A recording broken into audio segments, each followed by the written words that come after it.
Welcome to my DNA chef homemade food channel. இன்றைக்கி இந்த சேனலில் பச்சைப்பயிரை வச்சு எப்படி ஒரு வெரைட்டி ரைஸ் பண்ணுறதுன்றதை பார்க்க போகிறோம். பச்சைப்பயிறு ப்ரோட்டீன் நிறைந்த உணவு. இதை அப்படியே வேக வச்சு கொடுக்கறதுக்கு பதிலாக இந்த மாதிரி வெரைட்டியாக நம்ம செஞ்சு கொடுத்தோன்னா குழந்தைங்க விரும்பி சாப்பிடுவாங்க. நான் இதுக்கு பாஸ்மதி ரைஸ் எடுத்திருக்கேன். 1 கப் அளவு அரிசி எடுத்து அதை க்ளீன் பண்ணி தண்ணி விட்டு ஊற வச்சிடலாம். இப்போ தேவையான அளவு வெங்காயம் சாப் பண்ணி ஃபைனாக சாப் பண்ணி எடுத்துக்கலாம். இது கூடவே 1 கப்பு கொத்தமல்லி, 1 கப் புதினா, 1 கப் கேரட், இது மூணுத்தையும் நல்லா கட் பண்ணி எடுத்து வச்சிடலாம். இப்போ தேவையான அளவு வெங்காயம், கொத்தமல்லி, பச்சை மிளகாய், புதினா, இஞ்சி பூண்டு paste, 1 cup meal maker, 1 cup carrot, 1 cup ஊற வச்ச பச்சைப்பயிறு. இப்போ ஒரு பாத்திரத்தில் எண்ணெய் விட்டு 3 ஸ்பூன் நெய் ஆட் பண்ணிக்கலாம். எண்ணெய் நல்லா காஞ்சி வந்ததுக்கப்புறமா அது கூட 2 பட்டை, 4 லவங்கம், 3 ஏலக்காய், 3 பச்சை மிளகாய், இது மூணுத்தையும் பொரிஞ்சு வந்ததுக்கப்புறமா நம்ம கட் பண்ணி வச்சுருக்க வெங்காயத்தையும் ஆட் பண்ணிக்கலாம். இதை நல்லா வதக்கிட்டு இது கூடவே 1 ஸ்பூன் உப்பையும் சேர்த்து நல்லா கோல்டன் ப்ரௌன் கலரில் வர வரைக்கும் சாட்டே பண்ணி எடுத்துக்கலாம். இப்போ அனியன் நல்லா வந்ததுக்கப்புறமா 1/2 கப் இஞ்சி பூண்டு பேஸ்ட்டு அதையும் நல்லா வதக்கிட்டு அது கூடவே நம்ம கட் பண்ணி வச்சுருந்த கொத்தமல்லி 1/2 கப்பு, புதினா 1/2 கப்பு, இதையும் சேர்த்து நல்லா வதக்கிடலாம்.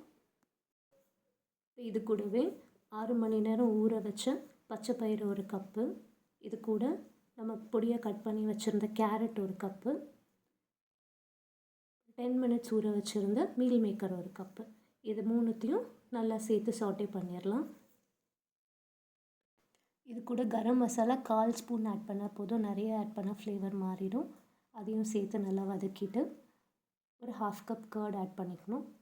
அதையும் சேர்த்து நல்லா கலக்கி விட்டுட்டு நம்ம ஊற வச்சுருந்த அரிசியும் எடுத்து இதோட போட்டு நல்லா மிக்ஸ் பண்ணி விட்டுட்டு ஒரு 2 மினிட்ஸ் அரிசியும் இந்த மசாலாவோடு நல்லா வதக்கிட்டு இதுக்கு தேவையான அளவு தண்ணியையும் நம்ம சேர்த்து ஆட் பண்ணிடணும்.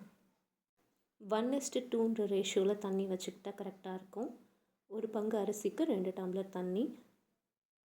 இப்போது அரிசியும் தண்ணியும் கொதித்து ஈக்குவலாக வரும்போது நமக்கு மூடி போட்டு மூடி வச்சிடலாம். 15 மினிட்ஸ் சிம்லேயே வச்சுட்டு அடுத்த ஒரு 5 to 10 மினிட்ஸ் அதே ஹீட்லேயே அப்படியே விட்டுட்டோன்னா நல்லா வெந்து வந்துடும். வெந்து வந்ததுக்கப்புறமா இந்த அளவுக்கு இருக்கும். இதை நம்ம ஒரு சர்விங் பவுலுக்கு மாற்றிடலாம்.